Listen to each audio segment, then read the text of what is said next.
And I like that a lot, actually. Since switching to being a vegetarian in 2015, or 2016 formally, I'm like, damn, I love food and cooking more than ever before. I have a really intimate relationship to, this is kind of a spoiler, but I have a more intimate relationship to food and the cost of food, because everything that you enjoy, everything that you do to build calories, it is coming at a cost. Your existence as a human being on this earth is costing everything, always, in some way. So what are you going to do to make that exchange more equal or reciprocal is something that's often on my mind.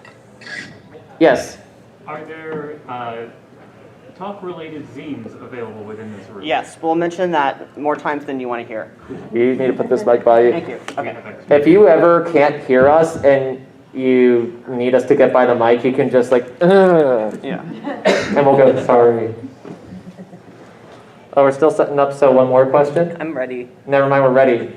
Screw your question. Fuck you. Actually, okay, one more, because you have such a nice attitude.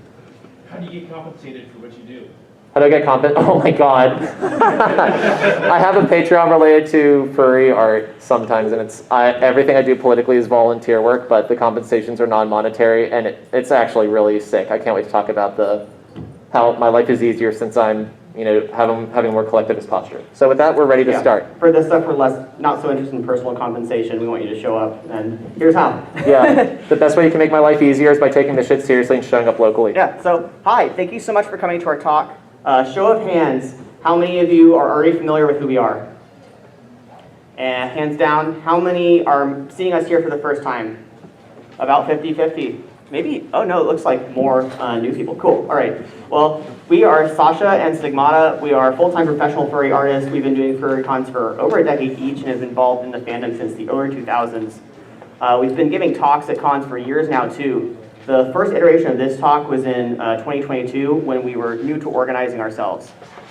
Now, after 4+ years of organizing experience, both in person and online, and having done a whole lot more reading and talking to people, I decided it was time to return to the organized talk and give it a complete overhaul. I read multiple books, watched and listened to dozens of hours of other material, and spent over a month mostly focused on developing the talk you're seeing here today. The reason that we were giving this talk is because we felt the conversation was important to have and didn't see it already happening. So please take everything with a grain of salt. We're not saying we have the final word on this, but we have very strong suggestions, and we welcome constructive feedback so we can keep improving. That said, please keep interruptions, questions, etc. to the end, except for reminding us about the mic. There's also free zines and other flyers at the back.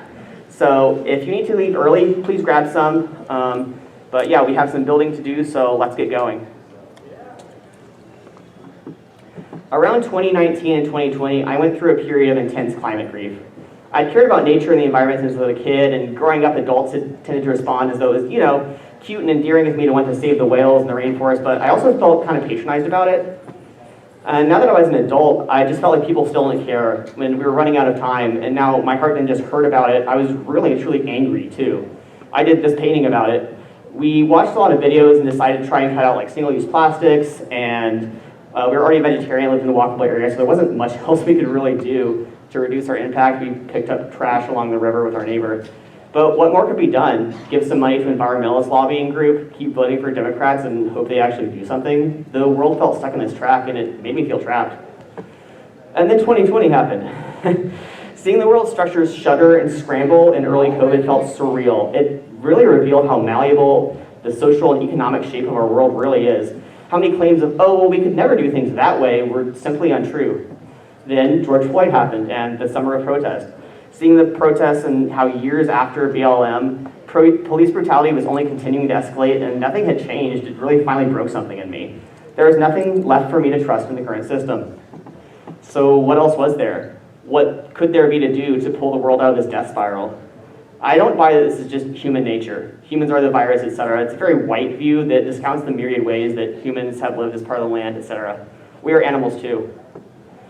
It was obvious that ultimately this was a capitalism problem. I had a growing awareness of that for years at this point, and everything new I learned confirmed that further. But to just be anti-capitalist alone is not enough.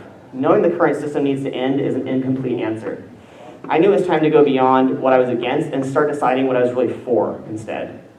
We resolve to more deeply understand the social and political systems that govern our world and to find actionable answers to the real important question. What is to be done? That's a big question, Sasha. So today we'll be focusing on a narrow slice of it. What can we do as people all sitting in this room together? What are the realistic actions we can take in our daily lives to pull our world out of the capitalist death spiral? And what does this have to do with furries? Let's take a quick moment to find a shared definition of furry. We need to make a distinction between furry and anthro. When Kellogg's, the corporation, commissions art of Tony the Tiger, that's not furry, that's just anthro. Now, if there's porn of Tony the Tiger, that's almost certainly furry art, unless it was commissioned by Kellogg's, and then it's anthro art and it's not furry art, and that's very important. For the record, I also count sparkle dogs as furry, even though they have 4 legs they walk around on. So for furry grassroots history, I'm sure some of you already know that it was an offshoot of science fiction and fantasy, and it came from something that wasn't what it looks like today. It had to all be built, and that's very important. There was no canon, there's no intellectual property, not officially. The people involved in playing along and creating the thing are the primary subjects and the actors. Furry has always been imaginative, art and writing based, about fantastical expressions of desire. The imagination of it as a tool for understanding the self, giving the self and one another permission and space to shape those desires. It's inherently tied to queerness, gender, and experimenting without having to commit. Imagination has always been the inherent magical quality that drives the subculture. Almost 40 years on from furry's inception, it's now an international affair. Furry cuts across class lines, especially today, now that it has more acceptance and popularity. But back in the day, everything was done low budget, which made it accessible. It's hard to fake being in the scene on furry because the culture is very alive and it's always in flux. It really requires being part of the thing to fully get it. And there's no barrier to entry, but it only draws a certain kind of people, weirdos. Furry's magical quality is still just that. Anyone can pick up the most basic of tools and participate, and that's still the point of this whole thing. We've had to resist the encroachment of furry becoming bought out or cornered by corporate interests. Thankfully, we understand what makes furry well enough to have largely stood our ground and maintained the boundaries of the subculture. But there's one more thing protecting furry from getting bought out and corporatized, and that's all the pornography. Thank you all for your service. It's not just something mainstream companies especially want to be associated with. But nowadays, adult work is more tightly regulated all the time, as I'm sure you've noticed. So why is that? Who knows what Sesta Fosta is? So, yeah, Sesta Fosta was a package of legislation passed during the first Trump administration that was supposedly targeting sex trafficking, but doesn't really do that in any effective way, because that's not what it's supposed to do. Instead, it crashed on sex workers and paved the way for increasing online censorship of LGBT content and adult work. This is part of why more and more kinds of porn are illegal to buy and sell online, because the banks control the credit card transaction and capital is inherently conservative. So that means we need to talk about, oh shit, that word's kind of scary. Can we maybe do something like, oh yeah. I feel so much better and safer now, thank you. Yeah! All right, let's move on. Your rights are tied to the rights of sex workers. There are no two ways about this. Your opinion of sex work does not change this reality. You don't get to draw the line of whose rights deserve to be protected and whose don't, and expect that line to stay exactly there, because that's not how any of this works. It's all of us, or it's none of us.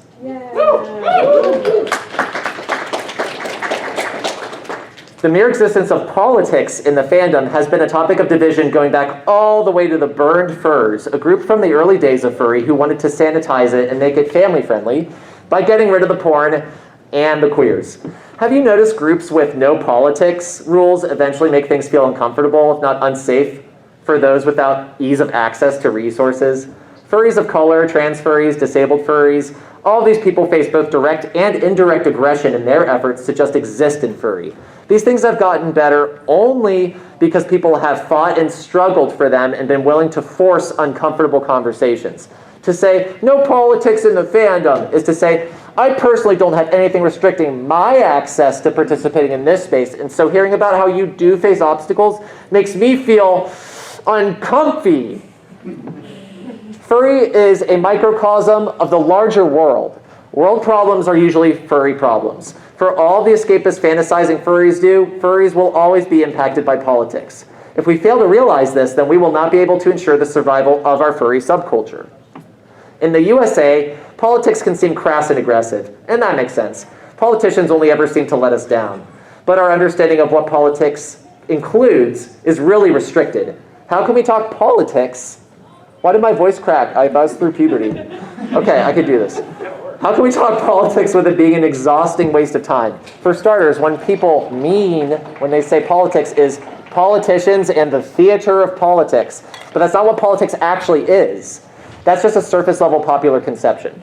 Politics at its most basic is about who has access to what rights and resources and how that distribution is mediated. In truth, everything is political, just in ways that are invisible if you don't know how to see it. As an example, let's go camping. You know, the famously political activity, camping. Our found family likes to go camping in the Santa Fe National Forest areas outside the city. It's mostly on stolen Tewa, Pueblo, or Ute land, depending on the area. One of the areas we go camping is about a mile away from a boundary fence for a nearby Pueblo reservation. Land is extremely political, and so are borders, since land is the original source of essentially all resources, and of our basic existence, and borders police what kind of people are allowed what kind of movements.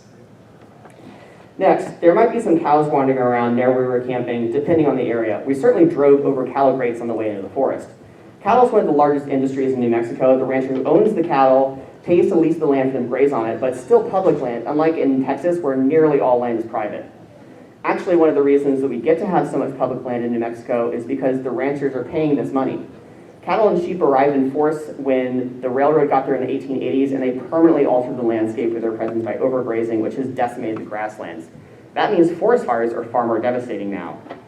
There's an empty stream nearby. Water is also extremely political. Who gets to have it and who doesn't? In 1922, representatives from the 7 Colorado Basin states, a bunch of white settlers, of course, got together in Santa Fe and knocked out an agreement divvying up the water from the river. They did this during a decade of unusually high rainfall when the Colorado River was quite high. Because they didn't know how to pay attention to the land and its needs or understand its natural rhythms, they over-allocated it by a considerable percentage. Many tribes are not allowed to use the water from the Colorado River in places where it flows through the rands. The historic drought drags on. A ridiculous amount of water in New Mexico. A third of what we pull from the Colorado River goes to growing alfalfa in order to feed cattle to grow beef, which we then ship out of state at a cost of 1,800 gallons per 1 pound of beef. While the existence of cattle on the ranches are part of what allows us to camp here, they also shape how other animals exist on the land and have historically contributed to ridding the land of predators such as wolves. In 1998, there were 0 Mexican wolves left in New Mexico. As of last year, after decades of deep conservation political advocacy work, there are now 162. Wolves are extremely political, so whether you realize it or not, you actually probably do care about politics. I bet you care about it a lot, and this is what we mean when we talk about politics here. One of the major problems with most political discussions in the USA is that it cannot escape a certain bubble. Everyone in this room is familiar with the word liberal, but some of you may not realize that the way people in the US use this word is not what it means in the rest of the world. And our misuse of this word in the US leaves us hamstrung when it comes to engaging more fully with how political systems work. Most people in the US use it to mean progressive social values, democratic leaning. It's supposedly the left half of the political spectrum in the US. In reality, liberalism is a conservative ideology. It includes individual rights, private property, free markets, focus on negative liberty, democracy for the civilized, resistance to change, resistance to radical methods, adherence to current institutions. Liberalism is the dominant political ideology of our era. It is also not equipped to resolve the problems we face today. Liberalism hinges on the idea that progress will happen naturally and correctly through the long arc of history, if you ask smartly and nicely enough for long enough. It is a self-understanding of itself as a just and righteous system, but it is built on colonialism and imperialism, and so that load-bearing system of justice can only produce results that do not threaten the system itself. It cannot absolve its own sins, and thus can only say, sorry, but it's in the past.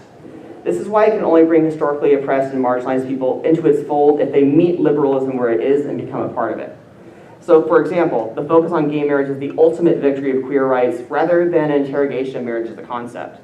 Or the focus on black capitalism as being what success and equality looks like for black people rather than police justice.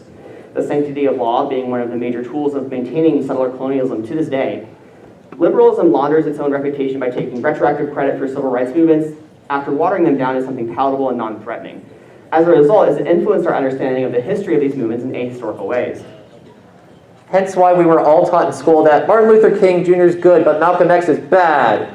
because that's a convenient way for the status quo to spin things and whitewash history. But in his letter from the Birmingham jail, Dr. King called the white moderate the greatest barrier to achieving racial equality, finding that their preference for order over justice and negative peace over positive peace made real change inaccessible. This was him calling out liberalism for what it is, and he said he was more worried about this than the KKK or other white supremacy groups. It's important to remember that it wasn't the racial desegregation push that spurred the US government into assassinating Dr. King. It was his taking up the cause of the poor people's movement that was taking that too far. Trying to use that pre-existing liberal system as a form of resistance against fascism can only slow its progress, but it will usually fall short because fascism only answers to wielding of sufficient power. All this adds up to meaning that liberalism can only play defense against fascism, but cannot do offense against it. So if this bandwidth of the political spectrum is the only thing you're exposed to, no wonder it can be hard to feel hopeful or feel like there's anything you can meaningfully do. What hope is there when all these small incremental changes towards progress just get undone whenever things shift back from Democrat to Republican? The clock is ticking on climate change. Can we really keep doing things this way? A lot of people seem to fall into either doom scrolling or avoiding the news entirely because it stresses them out too much. Ultimately, I think these are different manifestations of the same thing, which is feeling threatened by what's happening in the world and not knowing what to do about it. Some people can't look away and others distance entirely. One of these options paralyzes you in the present, while the other will leave you unprepared and caught off guard in the future. Both could be resolved by a question. Are the things you learn about in current events helping you to be better prepared for the present and future, or are they not? How do you know when information is tangibly helpful versus just stressful? Well, it should feel like new info to you. It should help you understand more about the world and or systems within the world. It should connect you more closely with other people through understanding their shared positions to you. And it should help inform new tangible actions that you can take in your life. Whether you get these things from reading something actually depends a lot on the person and their own factors. How much do you already understand about the topic and how it relates to the systems? How connected you feel with other people who you can build with, and what you are already doing that this info can build into. If all the info you are taking in just makes you feel more stressed and paralyzed, or if you avoid it entirely because of this, then the problem is that you're just constantly ratcheting up your own internal threat response, and then not having any sort of outlet to do anything about it. Of course you'd feel trapped. The problem is you're right to be scared. You're right to take the threats seriously, because you're seeing the threats in the world for the seriousness they are. Fascism has been on the rise for years, adapting to the times and taking on new forms to broaden its insidious appeal. In the US, it is in the process of attempting to fully install itself into the state, as you may have noticed. It's important to understand fascism is capitalism in decay. It tends to kick in as a sort of immune system for capital when the intrinsic quality and instability of capitalism becomes too severe. And it needs to find a group of people to blame for those problems so it can offload unrest in their direction. I want to emphasize here, capitalism cannot be reformed into something better for humanity and the planet.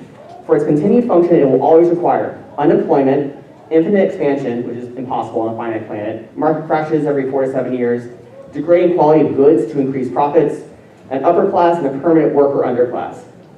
Even if it didn't have all these problems, the profit motive is simply a terrible way to organize distribution of resources. All interaction with the earth itself defaults to being production and extraction based. Capitalist competition works the same way that empires worked, and it collapses for similar reasons. So, what did Jonathan and I learn after we set out back in 2020 to learn what we could really do to address the state of the world? It's socialism. We have to do socialism. We have to do it now. Socialism as a word gets stretched around a lot, so let's narrow this down. Real socialism is an entirely different set of politics, production, and economic relations than capitalism, not a patch on our current system. Production and distribution of resources is owned collectively, and centralized planning is used to ensure the positive freedom of people to meet their own base needs and ensure everyone's provided for. You might also hear this emphasized as economic democracy. Of course, this begs the obvious question, how do we get to there from here? Especially when incremental change is really obviously just not getting the job done.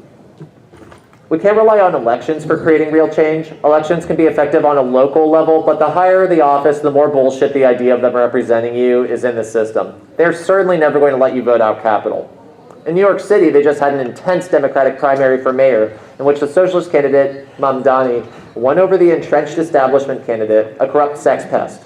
Now both the Democrats and the Republicans are teaming up to smear Mamdani because they are so enraged at the idea of him becoming mayor that they're trying to revoke his citizenship to keep him from winning the office. Democrats are not your friends, and they're not going to save you. The Democratic Party is still a capitalist party, and they're going to throw you all under the bus every chance they get. The good news is that we can, and we must, build a movement for establishing a better system for ourselves. The basics of that work built by organizing. It's in the title. We did the title drop. There's a lot to be said on this, but to boil it all down, the immediate task before us as the people, or the furries, is to have a strongly united understanding of the task at hand, the strategy and foresight to see it through, and the shared support and ambition to make it happen. That means we have to get organized. You've heard this before, but what does it mean? Get organized. What is organizing? Can you read this? Because I want to finish chewing my food. Okay. What is organizing? Organizing is the creation of formalized groups or structures which bring people together in a common cause, such as with unions, civil rights groups, and political groups. You could use this word for other sorts of organizations, but when it's used on the left, this is the intended meaning. Most notably for our purposes, we're talking about being involved in organizations with specific social and political goals as socialist movements. So political orgs like the DSA, etc., tenant unions, workers unions, mutual aid orgs, skill training groups like the Socialist Rifle Association, street medic training, etc. These can be quite broad, like a DSA, or quite specific, your local forest defense group.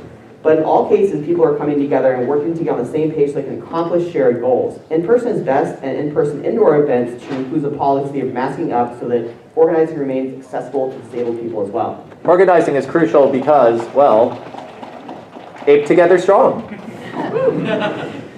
More people brought together means more group knowledge, perspective, experience, personal connections. One person alone can fairly easily be canceled out by one other person pushing in their efforts in the opposite direction. But together, our power magnifies. 50 people organized is not equal to the power of 50 individuals. It is exponentially more effective. You are greater than the sum of your parts. You can build off your pre-existing knowledge together and elevate the group understanding through group education. You can coordinate a group as collective efforts and take collective action. Coordinate resources and meet the needs of people both inside and outside the org. Ability to develop group reputation, act in coalition with other orgs for even larger movements. Ability to leverage against and negotiate with antagonistic forces. All this boils down to the ability to develop real power. Does this build collective power? If yes, we are probably going in the right direction. And there's the potential for scalability on all of these points. Ape together strong! Popular liberal resistance movements like Indivisible and the suspiciously recently created 50501 instead keep putting on massive, generalized protests like the No Kings March, which march from point A to point B with witty signs. But what are these protests about? Restoring democracy? By what means? What are their specific demands? They don't have any because these are not thoughtfully organized protests. The vast majority of these people in these protests are not involved in organizing themselves. They're just showing up because their friend invited them by a Facebook invite or sent a JPEG over text message. The purpose of these protests is as an outlet for expression. It in no way threatens or even really inconveniences the powers that be. And if you look into these groups, it's basically instigated by the Democratic Party, which explains their flatness. Something missing from liberal resistance efforts is an analysis of power. Don't be afraid of the word power. Power does not equal oppression or authority. So what is power? It's a capacity to do things. Agency. It's the ability to stop others from hurting you. It's access to resources, space, and security. The ruling class will never surrender power willingly. You can't appeal to them. Instead, you need to make it cost more for them to continue their current course of action than it does for them to do what you want them to do. They have no reason to negotiate with you if you have no leverage over them. You need to figure out how you can create that leverage. In order to have an action that does something, you must first have a specific actionable thing you want to achieve. Ask yourselves, what forces stand in the way of you accomplishing these goals? Do power analysis of these opposing forces, like what resources do they rely on, either big picture in order to continue a specific enforcement, and know what power your own group has or power that they could build. And finally, how can you leverage power sufficiently to achieve your desired goal? If you want to get involved in real organizing, try and find time to read these either by yourself or with your org.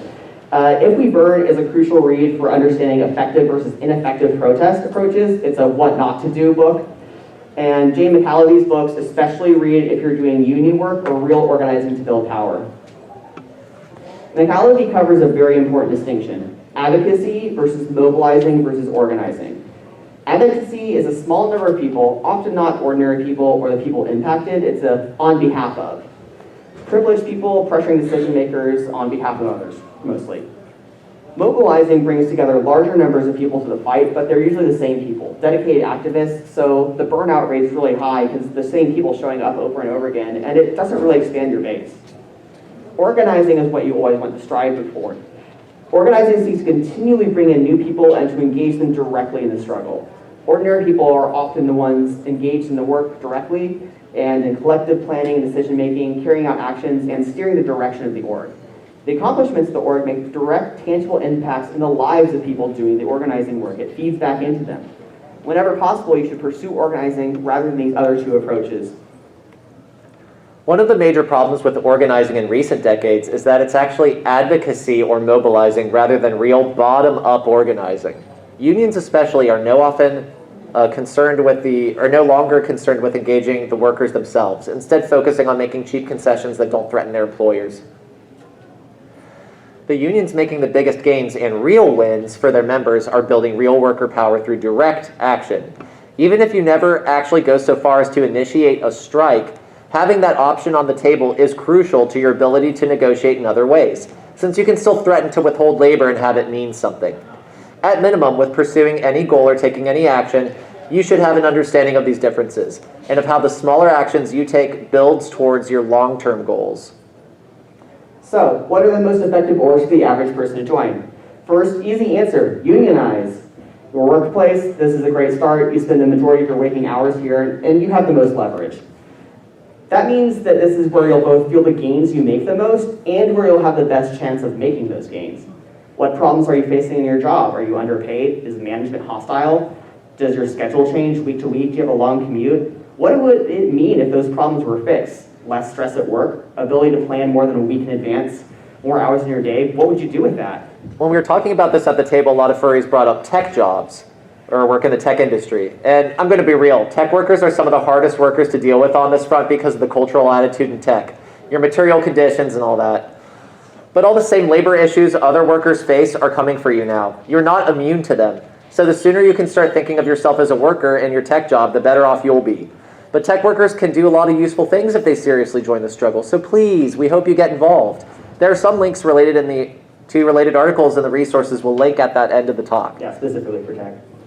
Tenant organizing. Raise your hand if you rent an apartment building. That's a lot of people. If you have your hand up, you're in an easy setup for tenant unionization because you're all renting under the same landlord and probably have a lot of the same problems as the people living in the same complex as you. There have been instances of tenants organizing so well that tenants get to buy the entire building out from the landlord and run it collectively themselves. That has happened several times. It's not easy, but it's possible in certain situations. Explicitly socialist political orgs are good, but none of them are without issue in the US. Still, if you have no experience, options like Democratic Socialists of America, the DSA, can get you your training wheels. DSA National isn't great, but local chapters vary widely. They are really just down to the local members setting the tone, which also means that if it's a small chapter, then you can make a big difference. Our default suggestion for people new to the organizing is to check out the DSA if it's an option where they live, and then to show up, do the work, and outgrow the DSA as soon as possible. If you don't have the DSA as an option, or the chapter near you sucks, focus on building local community power. Develop resources, and provide for the most marginalized and threatened people in your local community with the security and safety that they deserve to have, but which the state has failed to provide. As far as orgs go, stay away from the ACP, the American Communist Party, and the CPI, the Center for Political Innovation. They are opportunistic chuds that are not to be trusted. This isn't because of the communist being in the name, by the way. These specific groups are just bad. The PSL, the Party for Social Liberation, is mixed. We suggest DSA over PSL because it's possible that your city might have a more solid PSL than DSA. You won't know until you check out what your options are. Attend until you learn enough about organizing to either improve your org or move on to the better options you learn about through that process. Many cities will have smaller organizations that actually have better politics. that actually have better politics, but are just hard to find because of their small size. And their more advanced politics make them less accessible to the average person. But if you get your ear to the ground and get involved doing good work in town, and they also do good work, you will eventually cross paths with all the other people in town who are... Oh, sorry. That was a mistype. In our city, the organizing work of various groups is now just reaching a point where we get to talk about building a coalition left of Democrats. This is a real milestone and an important development to achieving organizing in our city. Living in the U.S. means living in the high seat of capitalism and imperialism in the world. That means we live in perhaps the one country that will be the most difficult to overturn from capital. You may hear this referred to as being in the belly of the beast, which means something different to some of you in the room, so don't get distracted right now. The important takeaway here is that we face unique challenges. Arguably, the U.S. is the hardest country to achieve socialism in, but as we are positioned within the U.S., we're uniquely empowered to sharpen our spears and wound the beast from within. Now that we have that down, let's circle back again. What does this have to do with furries? Organizing and furry. So, what potential is there for organizing in furry? I want to be immaculately clear, we're not proposing to organize the furry subculture as a whole into something more formalized. The shape of furry is organic and dynamic by nature, and the core spirit of the thing can only thrive when given the room to freely roam, meander, and reinvent itself. Furry as an entity does not need leaders per se to direct or dictate that, and that's not how a subculture like furry thrives. Rather, what we propose is an organizing movement within furry, focusing on these three related pursuits: diversification of in-person gatherings slanted towards more collectivist approaches, creation of organizations within furry that serve functions such as mutual aid, industry guilds, etc., an increase in the group knowledge and participation in organizing, especially on the fronts of civil rights, labor, housing, and socialist politics. We're going to expand on all those different goals shortly. These are all possible, but they will also require real work. Furry has a lot of advantages going for it on this front. Furry already has a tangible understanding of solidarity and collaboration. Many furries already practice helping their friends in crisis beyond the degree that is currently normal in our society. It fulfills the role of the social commons for people, a digitized third space. Community building is happening in furry all the time. So if we can figure out how to also do that in a way that engages more with politics, we could potentially do some really cool stuff. Nearly all furries already use names that aren't their real legal names. If you have a clear separation between your real life name and your furry name, then congratulations, you have a code name, providing an initial layer of security between your furry self and your legal ID. And actually, we already know how to plan or organize large-scale events. We do it with conventions all the time. Keeping conventions going year after year, especially very large ones, is a real ongoing effort. Organizing a convention is different in many ways from organizing political action. That said, if we try to apply the advocacy, mobilizing, organizing split, it probably falls more under mobilizing, right? What would it even look like for a convention to involve all of its members in the process of organizing the event, making it happen, having some sort of a say in how it shapes up? It'd probably look like an entirely different kind of event, that's for sure. One with a different set of experiences and capabilities that went on with it. It might look something closer to the festivals in our pagan community back home. Some people have more responsibilities than others, but everyone is expected to contribute by volunteering, and many of the main ritual events are full-on community undertakings. That isn't to say that contemporary cons aren't good enough for anything, but furry is growing at an exponential rate, and there's no reason that every furry con needs to follow this format. Furry camping events are more common now, which is a great example of diversifying the shape of furry gatherings. I think more outdoor gathering is a great idea, and these seem more inclined towards the potential for being relatively experimental in formation. A furry symposium, I think, also has potential as an idea. There are a lot of important conversations to be had in furry, and I think we can all agree that social media is a terrible format for hashing things out. What if we got to have conversations like this for several days, alongside workshops, resource sharing, and bringing together organizations within furry? Oh, look, a segue. Let's talk about that second proposal of creating orgs within furry. Mutual aid for meeting needs. This is something that I think there's a lot of demand for. People have housing crises all the time. There's lots of disabled furries who need some help. Imagine an org within furry focused exclusively on all kinds of unionization as well. Join and share your critical learning experiences and get help strategizing your union efforts, etc. A little workshop to help you on your way with people who have already done the thing that you're trying to do. Or even just skills/industry-based guilds could help furries to pursue trade skills with backdoor focuses on unionization. In the very first version of the organized talk back in 2022, we gestured speculatively toward the idea of mutual aids within Furry. But I felt it was important to practice what we preached and not just say, someone should do this, and hope that it happened. So when we got home from the con, we initiated a call on our community Discord server and proposed starting a Furry mutual aid. This is the result. So, thank you. Packmates Mutual Aid is an organization aimed at fostering mutual aid, community building, and teaching basic organizing skills within Furry. How many Packmates members do we have in the room here? Raise your hand. Cool, got a handful. Members of Packmates who need help can ask for it, and follow members will work to help them with it. We have helped community members to make rent and meet medical costs, walk them through doing their taxes, their freelance artists, to change their legal gender markers, and more. Something very exciting to me that's happening lately within Packmates is more and more members are going out and attending their first ever in-person organizing meetings in our local area, doing stuff like going to socialist political orgs, running environmentalist groups, and other mutual aid orgs. Now our monthly general meetings include people sharing stories of overcoming their anxieties and showing up to local organizing with the confidence of having already participated in Packmates events. Packmates is currently invite only, but good news, we have invites for you since you showed up to the talk. There'll be a link at the end, and we also have physical invite cards on our little Furry propaganda shelf against the back wall. Packmates is far from a full solution to the proposal of organizing in Furry, but it's a solid start. And one of our goals from the beginning has been a committal to an open and transparent process on how we have gone about building our org so we can share that information and experience with others who are looking to also build orgs within Furry. Now, as to our third point, the general increase in organizing participation and political education. The best way to gain solid organizing experience is through a combination of studying and practical experience. It's important to learn your basics of political theory and historical materialism, but all the book smarts in the world can't replace showing up and doing the thing with other people. To do both these things in tandem with each other, and especially to do them with other people, is the core of knowing how to do effective organizing. And our previous two proposals can help with this one too. Furry gatherings with an explicitly socialist angle could do a lot of work, do a lot of group education in a way that also helps develop teamwork. And good political orgs are always doing both of these things at once. Reading groups and ongoing discussions of political development are very common, and this is paired with practicing by implementing the actual organizing work itself. If we can actually accomplish these goals, then we have an awesome start towards making a tangible impact beyond Furry. We can extend into being part of the larger project of helping to bring about a better world. Exiting fandom.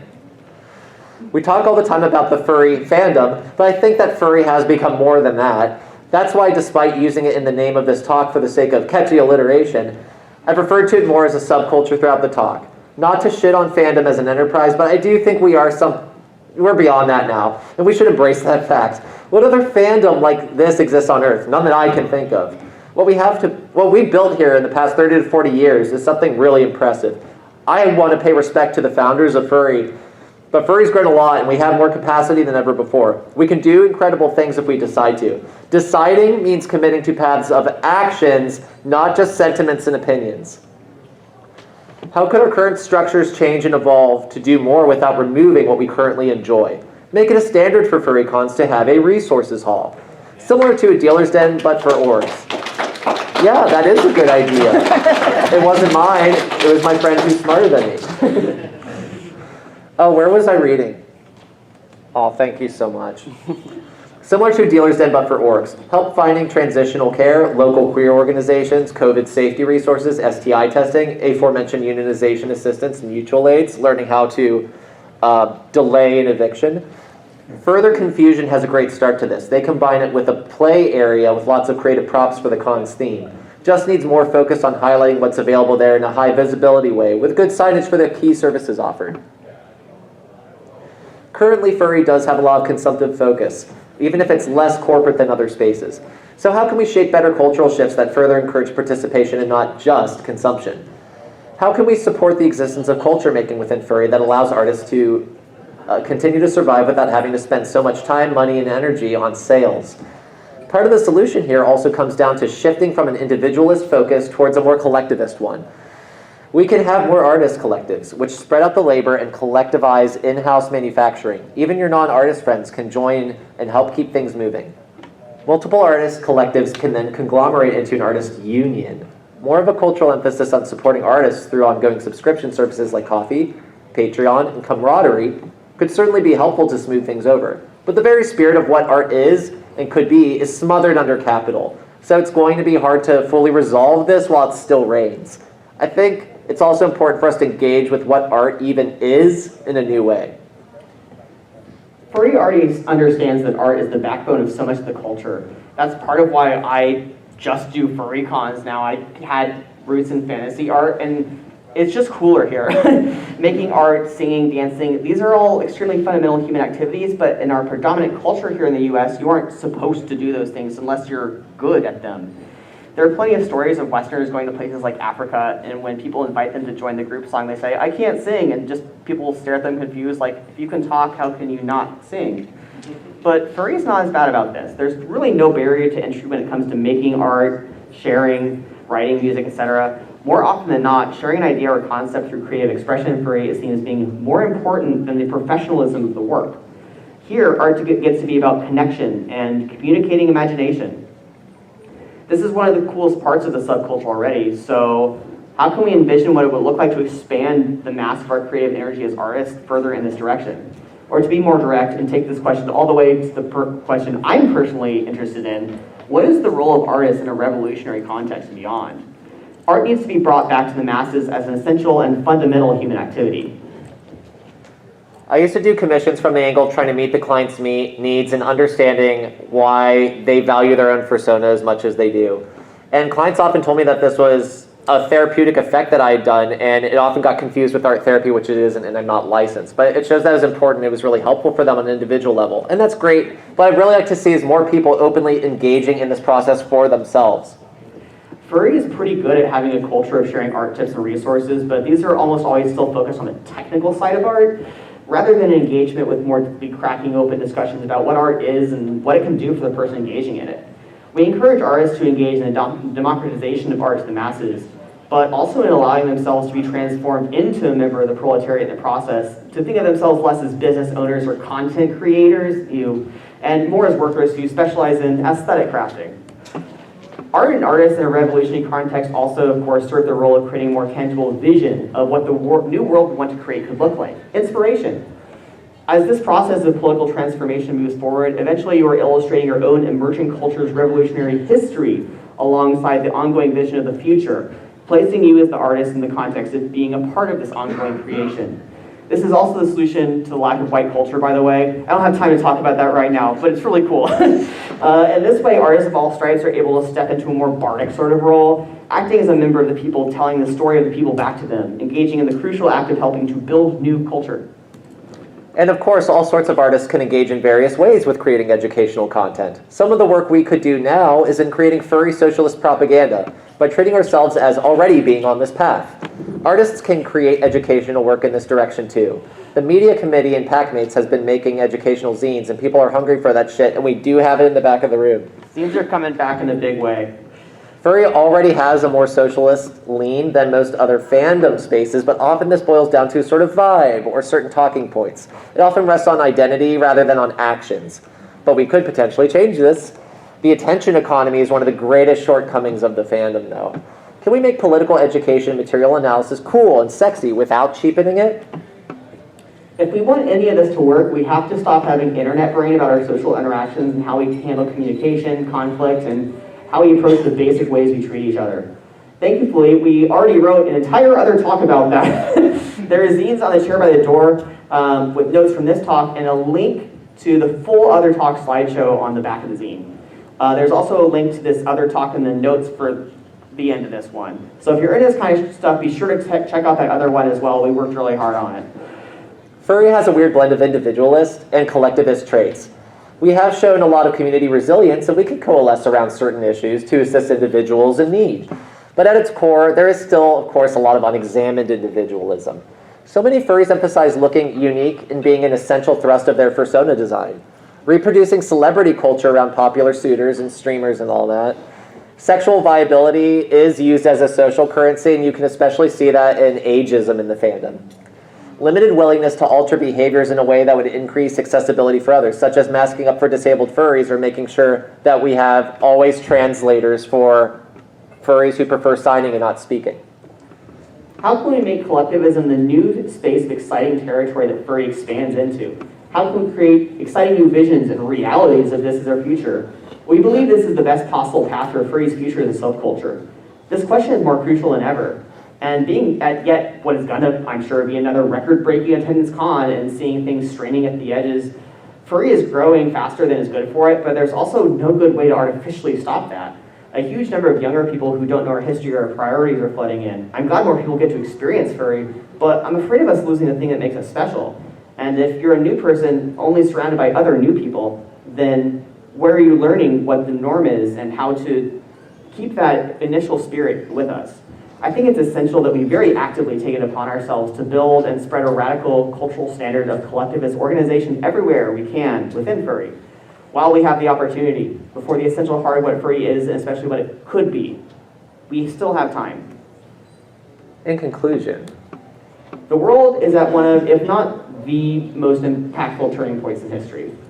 This will impact you whether you choose to participate in it or not. So I would suggest choosing if you want to have any agency in the situation.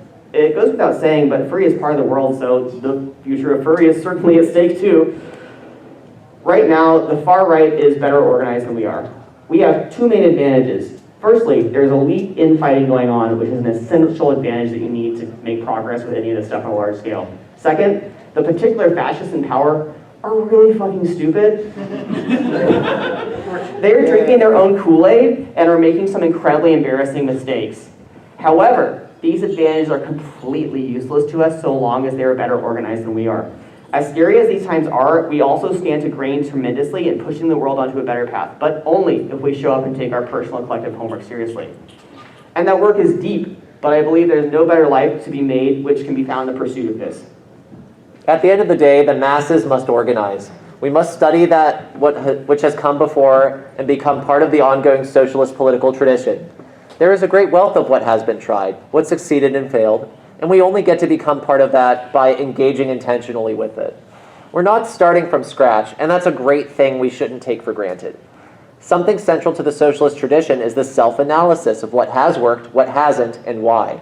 Embracing that legacy, warts and all, also means embracing the lessons of the past as your own and internalizing the responsibility of learning from it. Connecting to the legacy of revolutionary history connects me with a sense of tradition that inspires me and makes me feel part of a lineage in a way that nothing has before. Even as an artist, I connect way more with this than I used to with the painters I would do studies from, and I thought that was the best I was going to get at the time. Unionizing en masse is one of the best possible paths toward economic democracy. Understand you can't do all of this work within Furry. Don't let whether something has furry ears and a tail determine your willingness to engage in the thing. You can do more, and we must do more. And don't let the perfect be the enemy of the good. If the reason you haven't showed up for organizing yet is that you feel you have to be ready to give it 100% and you don't know if you can, well, giving it everything you have isn't the best course of action anyway. We need lots of people showing up so that those involved can back off and rest when they need to. You're no good to any of us if you're too burnt out to function.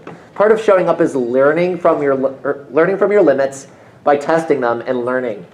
And we need redundancy in the ranks so that no one is irreplaceable. I bet that for some of you in this room, attending this talk is one of the first steps you're taking to unostrich, to pull your head up out of the sand and start looking around. So thank you for taking that step. To catch you up, things are bad. Whether you realize it or not, you are now living in a police state. Due process is dead. ICE and the police are the U.S. equivalent of the Nazi brown shirts. And every day now, in neighborhoods which have not yet showed up to protect their vulnerable, your neighbors are being kidnapped off the street in broad daylight.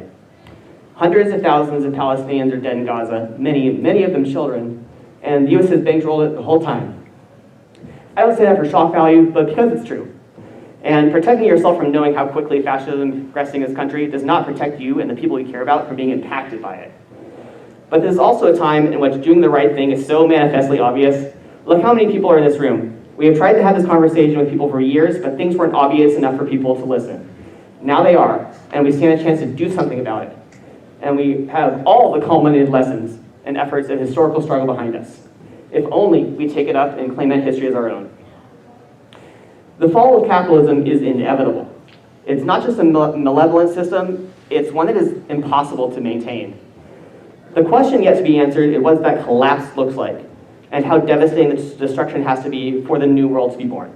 Personally, I'm in love with this world, and I want to spend my life striving to save as much of it as I can. One of the best pieces of advice I can give you is to become the kind of person who makes plans, not someone who flakes on them. Connect people. This is how our family came together. Over and over again, I made sure we were spending time together and making plans for things to look forward to. I still do. And we have meaningful fun. When you make earnest and down to earth, make things earnest and down to earth, but with your focus always towards building things. Not just being against bad things that deserve to be fought against, but also deeply invest in working towards something greater than yourselves. Then you can find a kind of fulfillment that is impossible to achieve otherwise. You have to be willing to take on responsibility and learn how to navigate the ups and downs of that, or you'll never be able to engage with any of this. But the reward is many-fold. If you're already doing everything you reasonably can to prepare for the future alongside others, then that sting of insecurity and fear about the future loses potency. Yes, many terrible things are happening, but I have woven all of this future building into the fabric of my life in such a way where it'd now be harder to undo that than it would be to be carried forward by the flow, since all the people closest to me are also moving in this direction now, together. I want this for you too. Despite it all, we have a lot to look forward to if we all truly show up for one another and ourselves. Now, do you want to be a part of building what is next to come in the world, or do you just want to have opinions about it? We have nothing to lose but our chains, Zulu. Thank you.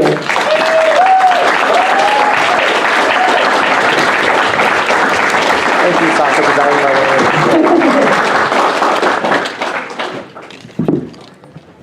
Thank you. Yeah, we've got a Gillerston map up here. It's flipped upside down from how it's going to feel when you go in the room. Here is the QR code, and that link down there will take you to a page with a resource library that a lot of content that I based the talk on. I don't have it updated yet, but in like 10 minutes, there's going to be an invite for Packmates. It's good for 7 days. And a link to that other talk and a whole bunch of stuff. So now, while we have time, we're ready for Q&A. And I want our Packmates member Nick to come up. Nick is experienced union organizer, so if you have union-specific questions, you can at least be confident about it. Oh, sorry, I had to read. Then now's a good time to ask those questions too. So, do we have a first question asker in the room? Yes, you there. Okay. I attended a version of this talk probably about 2 years ago. Yeah. And my question at that time was, now, okay, there's about 75 people in this room. Yeah. How do we have 75 people coming back next year saying, I went to this talk, here's what I did because of it, and not just walk out the door and it's out of your mind? Totally.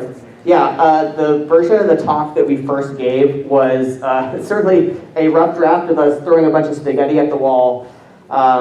Really the best thing I can do is say, like, if you're not sure you can show up to a thing yourself, find a friend who also kind of wants to do it and scared and be like, I'll go if you go. I'll buy you a drink afterwards, or we can go hang out, you know. Loop your friends into it, hold each other accountable, you know, compassionately. We're recording this right now, and I have this link. I'm going to put this out in like a week and just spread it as far as we can and take it seriously. Packmates is also a great place to show up because there's other people who are striving to figure out how to do the thing. So, yes, does that help? Yeah, I'll also just say I'll be hanging around outside the panel. Okay, awesome. If anyone wants to talk. Yes. Before you mentioned OPSEC, can you explain that and things you would recommend to do or not do, especially current climate in context? Hi. The cable's short, but that's okay. A little closer up. A little closer? Yeah. Oh, awesome. Yeah. Fantastic. So they already mentioned one of the good things that you can do in terms of code names. One of the big questions to ask is what information do we have available, and how can this be used to hurt us?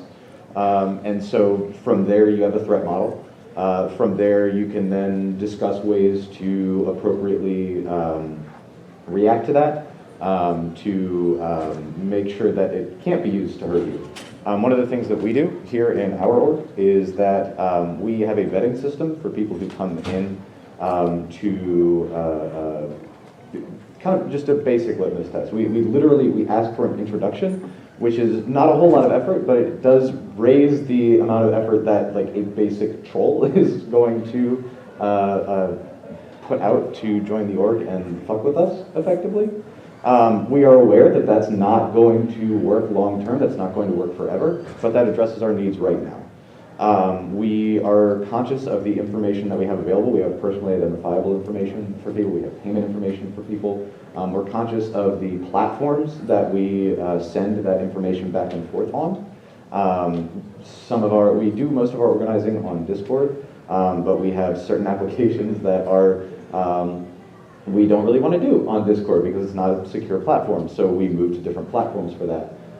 Currently, we have a security committee that's working on a information classification system, so that we can, we're in the process of formalizing and structuring this for ourselves, and that's really the big thing to understand is that your needs are going to grow and change over time. You are going to build and design systems that address your needs at current time and understand that those are going to grow and change.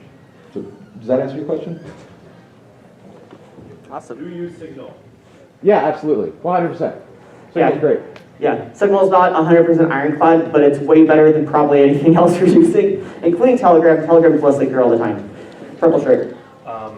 You mentioned DSA and a few other organizations that have kind of local chapters, and some are good, some are bad. Is there a good like litmus test or certain thing that you like want to see in an organization to declare it quote unquote good? And what are some of the bad things that you think those organizations could be doing better that we might push for? Do you have thoughts on this?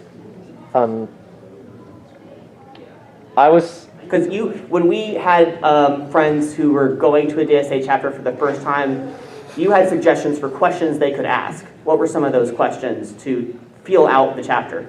I'll be honest, I don't know how to do that while signing because I'm not a translator. Okay. I can try and remember some of them. Geez, do you have any thoughts?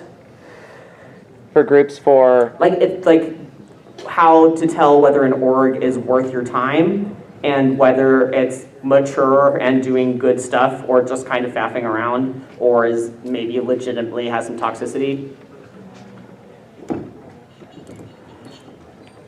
how one handles arguments and conflict if there are complaints. That sort of thing, if it's handled graciously and responsibly, goes a long way.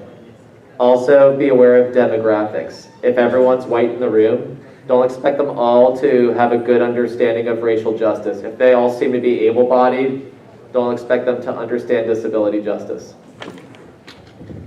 Yeah, remember that most of us are coming from a background of liberalism. I certainly remember what it felt like to be in that position and to care a lot, but to not really understand in a deep way what solidarity was and looked like, and to have been confronted with like challenges to my presumptions of how things should be done or what was good enough. And to understand that real solidarity is sometimes going to mean giving up convenience, and that like you can't set the level of what you're willing to do just at the level of your comfort.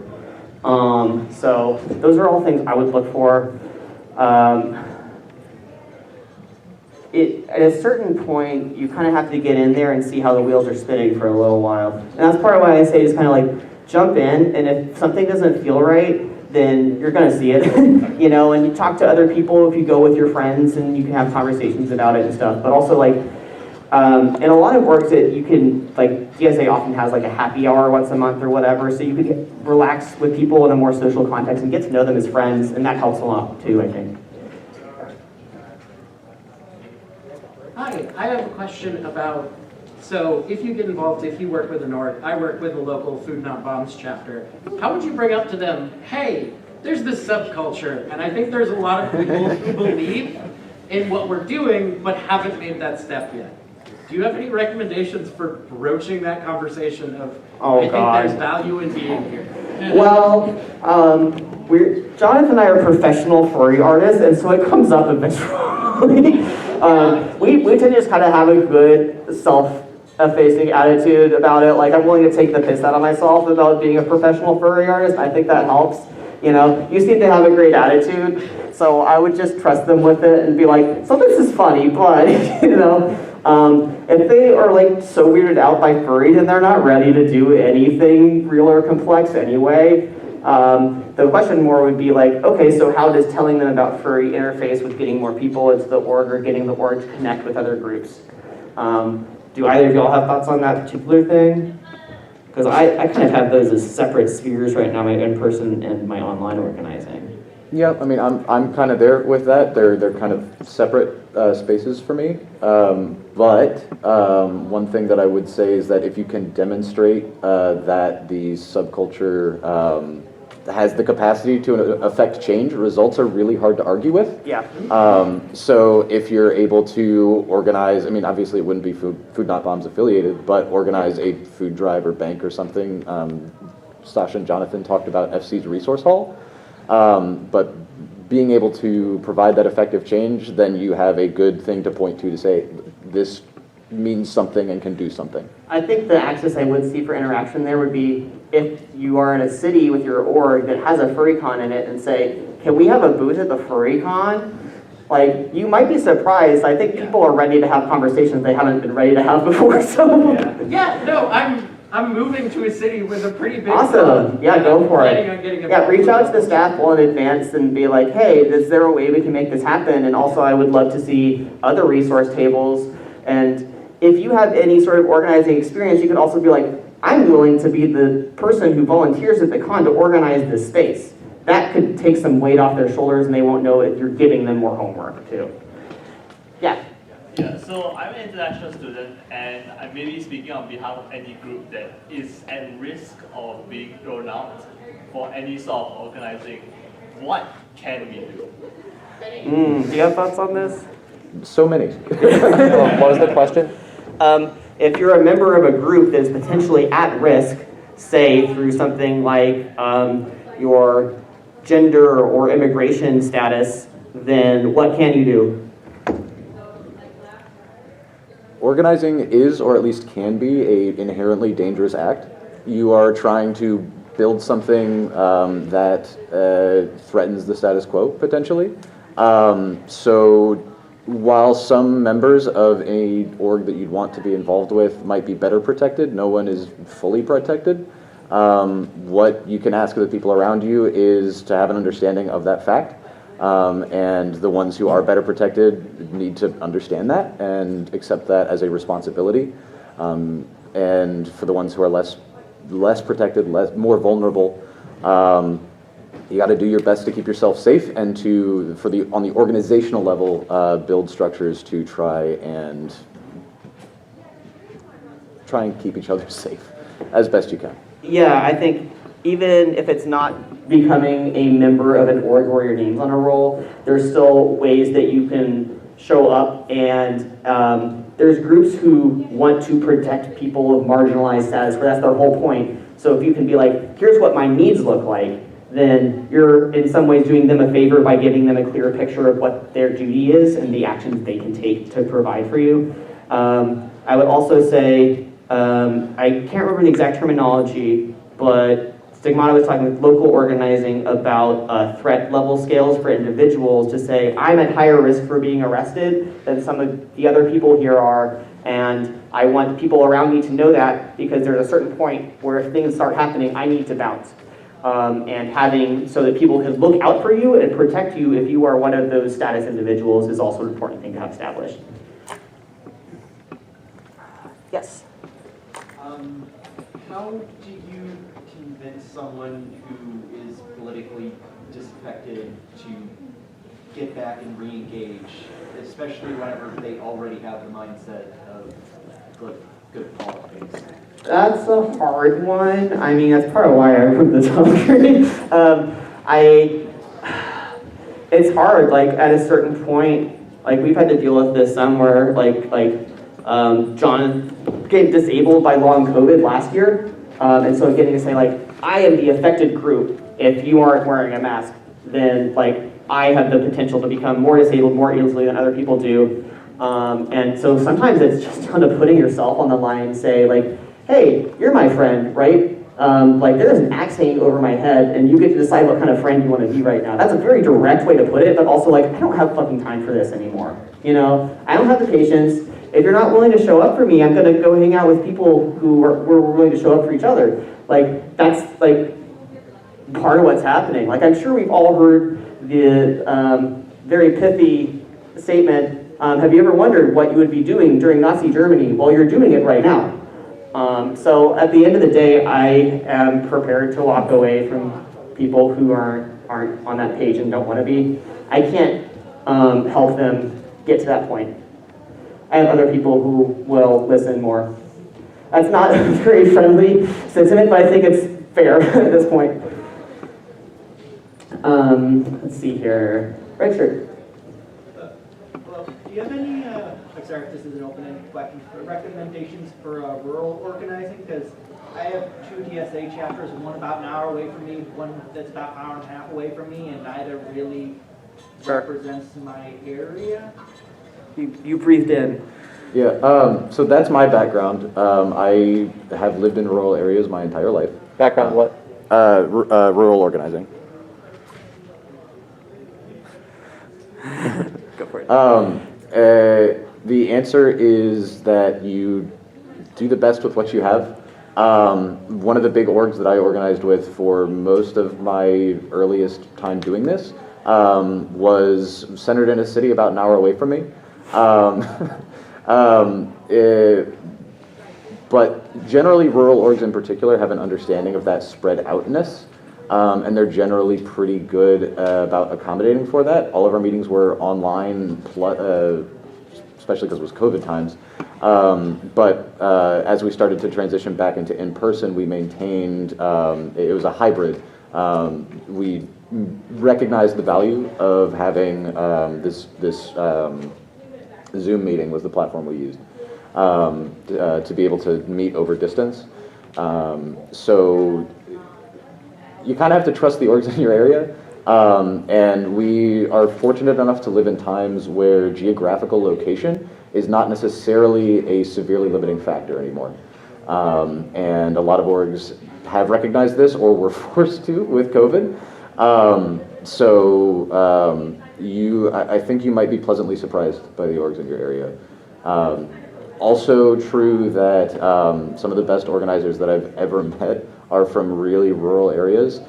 Just because you're in a rural area or an area where you might not expect people to be doing good work, chances are they're probably out there. Yeah,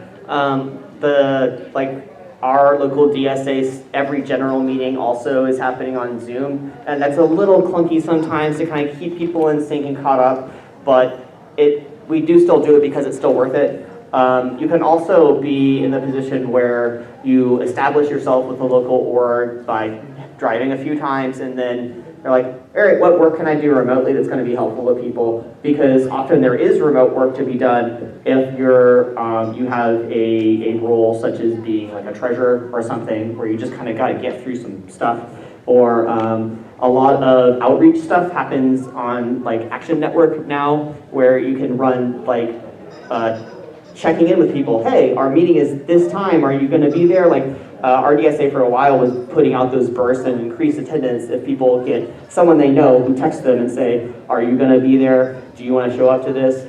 Or being part of working groups where part of what you're doing is consolidating information and checking in and being like, I'll research what this legislation is that we're fighting so that I can, give us a consolidated and accurate answer. That actually touches on something else that I think is important, is that you might conceptualize doing work in this space as getting out on the picket line, and that's great, but nobody wants to do the admin work, ever. It's so important. Somebody has to do this stuff. Somebody's got to keep the books, poking people to keep them invested and make sure that they keep coming back and that they don't forget because things are bad right now and really overwhelming. There's a lot of work that you can do that you might not even conceptualize as such. Yeah. Another question? Anybody? I'm trying to figure out how to word this. Sure. If you are in like a pre-existing organization or event that you run of some kind, hypothetically, and you want to kind of start doing more of these organizational type of things, how do you kind of convince the team that you work with who already has like this similar mindset, but it's kind of set in that, hey, you should do it, like we should do this thing, but we're not doing the thing. So, How do you leverage? so if you're in an org already, but there's a lack of follow through on action, how do you encourage that action? Okay. Do either of y'all have thoughts on this one? You can't ask me while it's... Okay, sorry. Sometimes, but like our local DSA chapter, we kind of kept it through on life support when it was small, like during COVID and stuff. And what really launched it into growth was when a more experienced DSA organizer from Atlanta moved to our town and showed up. And that was really the start of a lot of growth because he had the big boy experience and got to like bring that in, and also people could tell that that was the case and were willing to follow on it. New blood also can really help revitalize things, but you have to be ready to capture that new blood and have them stick around. So you do have to be doing something. Even when we only had like 6 active members in our chapter, we were like, what can we do that's something that we will actually be showing up helping people and they'll know who we are. We did brake light repair clinics because that's an easy thing that like, if you have a brake light out, that's a great excuse for a cop to pull you over, and then who knows what's going to happen.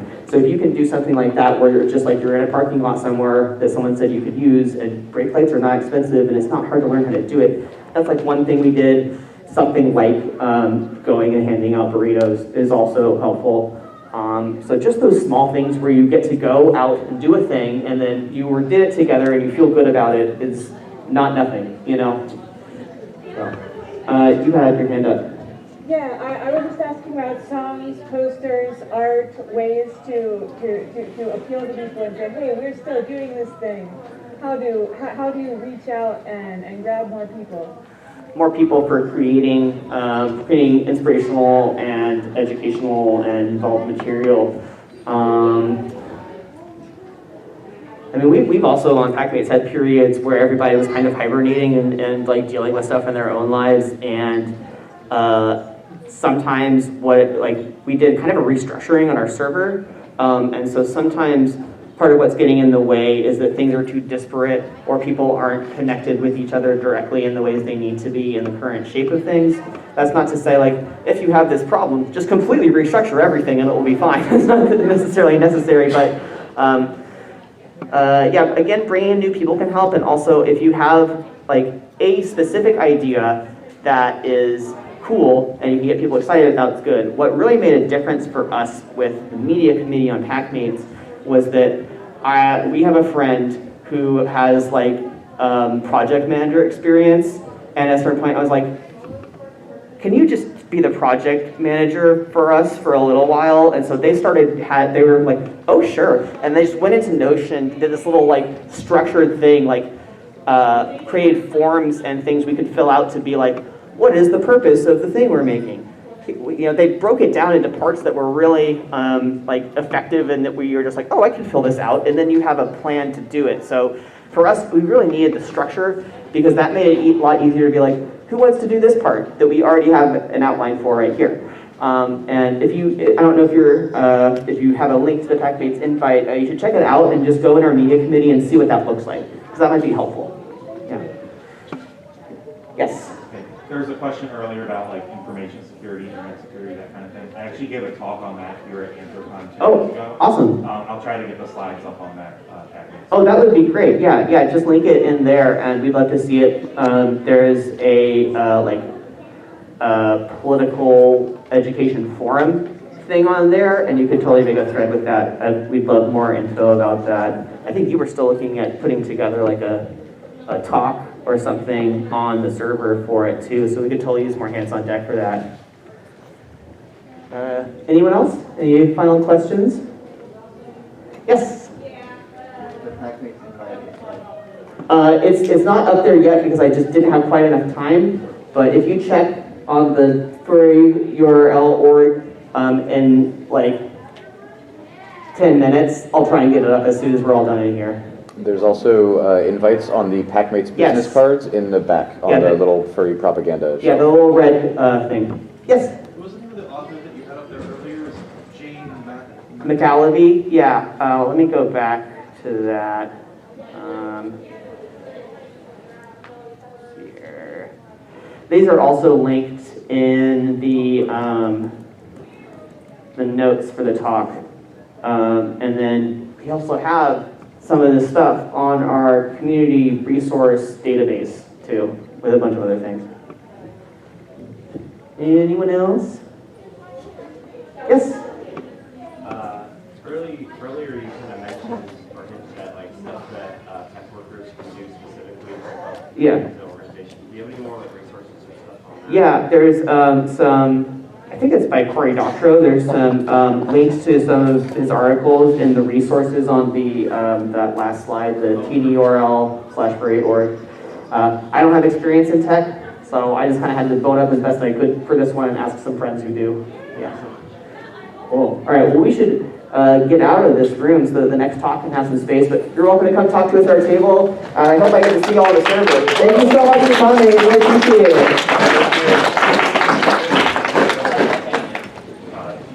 What do you need for a breakdown? Not much. We just got to pack whatever's left after people pilfer through it into some boxes, and then we're just going to go back to our room and drop stuff off and grab the booze. Very good. Yeah. Thank you so much, Nick. Why am I shaking your hand? Pretty good. I love that you know sign language. Me too. I'm glad this is done now. Yes. Okay. Oh, actually, I need to. I was on the website ASL University. Before I forget, generate invite. Yeah, by the way. Say again? Oh, thank you. Yeah, I like it started too. learning. Yeah, I like mine too. It's very nice. Yeah. I would be surprised, and I really looked for It's like the question about community stuff, especially because I work Pittsburgh DSA, so I'm in leadership. Cool. We have the I started learning because I wanted to have communities included. our membership pointers running is for That's great. But, yeah, I'm excited to join Hackmates. It's after convention, PSA convention, which I did for the convention, did get this commission for me by her. Oh, cool. Yep. Yeah, 2 out of 3 got it. But, yeah, I'm excited. We've been like, this I want is language equity. That's what me and my friends have been trying to do for the past 3 years, trying to organize the local furries to come to DSA stuff. And it's like, we do socials. I think that's the way it's like the honey. So it's like, come to a bar, or we do a sober option after we realize we should have a sober option too. It's like, we do it once a month. So, yeah, it's nice. Oh, yeah. Knowing ASL and introducing it to your group impacts rights. Oh wait, I had 10 million of these. That's why it's so cool. And we can send you links to YouTube. Yes. I'll be sending an email inevitably, but my research is actually on political ecology. Okay. And my research subjects are furry and alternative communities, looking at eco-politics and the ways that we can overlook the latent biology in these communities. Awesome. So this is really moving. I got 3 theory in the back there, and I'm really interested. Oh, thank you so much. I appreciate that work. That's really important. Yeah, but I just want to introduce myself. So Totally. I'm green, also. Where am I? Cosmos. Okay, Like, awesome. I'm from Scotland, so you Yeah. can tell here, green, but it's green. Absolutely. We'll be looking out for your email then. Yeah, feel free to come by our dealer station. Oh my god. Did you just sign a meet? Yeah, but anyway, lovely meeting you. Thank you so much. Be safe. What did I Yeah, so I always email. Yes. Okay. Just point at things and don't pick them up. I don't want to pick up anything too expensive for me to handle.